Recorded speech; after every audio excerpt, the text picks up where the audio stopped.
Combine that and lock in the highest rate with the Double Eagle 6-month account. Yes, with the Double Eagle, you get a high rate plus liquidity and also the highest rate guaranteed for 6 months. It's the best savings plan in America. Come on. Federal Savings Bank. Banner Chevrolet presents Chef Mentour's 1987 forecast. There's a beautiful full-size Caprice Classic in the horizon. And yes, it looks like there's a Spectrum front about to go through. Ooh, and there's a rear. Besides Banner low price, Spectrum has a luxurious interior. Now a word from our sponsor.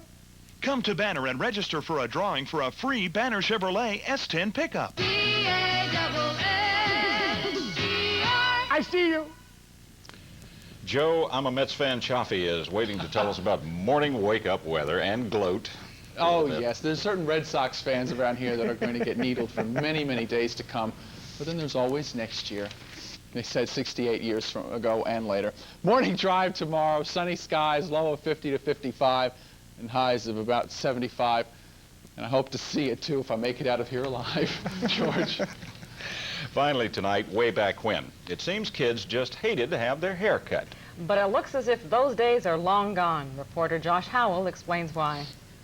It used to be that children didn't care about their hair. Alfalfa didn't care. Well, before you go outside, you comb your hair. Well, Tarzan don't never comb his hair. Oh, you're not Tarzan. Oh, reluctantly, he greased his hair and combed it, but somehow it never worked out right. He just didn't care. Buckwheat didn't care about his hair.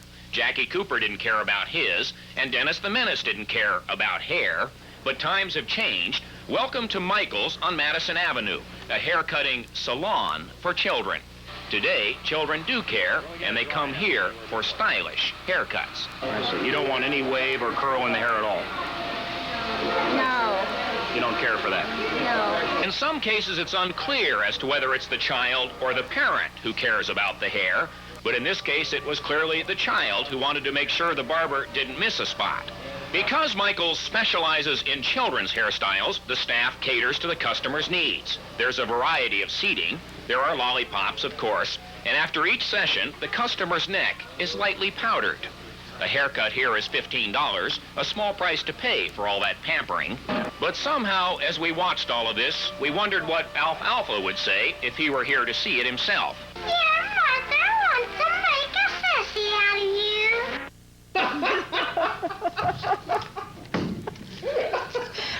That's the Monday night edition of Night Beat. I'm glad you joined us. In tonight's Viewpoint, what New Orleans leaders can learn from Detroit about economic recovery. That viewpoint is next. Then stay tuned for ABC's Nightline Live. We'll see you tomorrow. Until then, have a great Tuesday. Good night.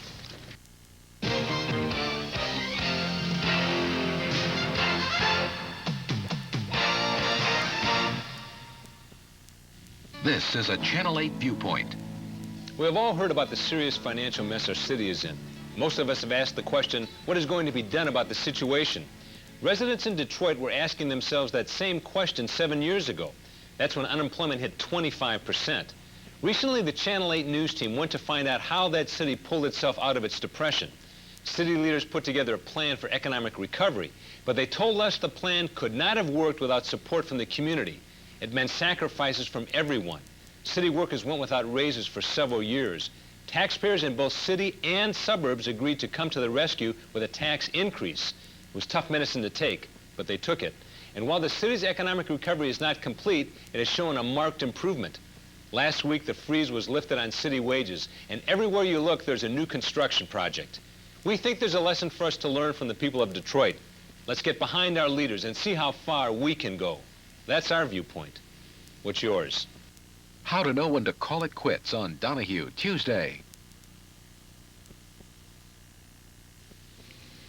I used to give to the United Way at work every year, but now I'm laid off. So what do? I read the classifieds, and I go to the United Way program, where I'm learning new ways of finding a job. So now I can do more than just answer ads. United Way. We're helping, and it's making a difference right here in the greater New Orleans area. It's good to know somebody cares.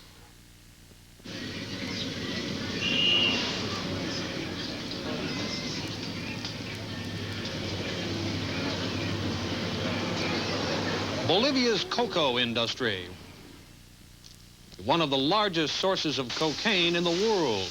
Bolivia's drug traffickers, possibly the most powerful in the world. They have the power. They have so much money that they can buy this country. They export more than Bolivia as a whole. They can buy anybody. Good evening. I'm Richard Threlkeld, and this is Nightline. American troops sent into Bolivia to help fight the drug...